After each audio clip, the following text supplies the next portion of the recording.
Keep moving forward.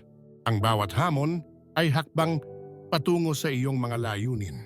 Manatiling matatag at patuloy na lumaban, ang mga hamong ito ay maaaring makapanlumo, parang mga harang sa iyong landas.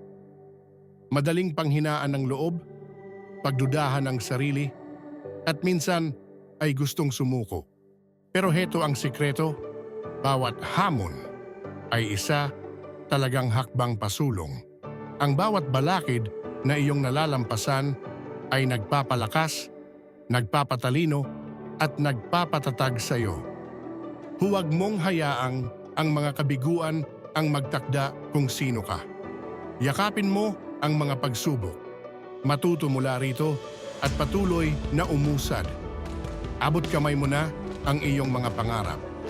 Maging matatag, manatiling nakatutok, at huwag na huwag kang susuko.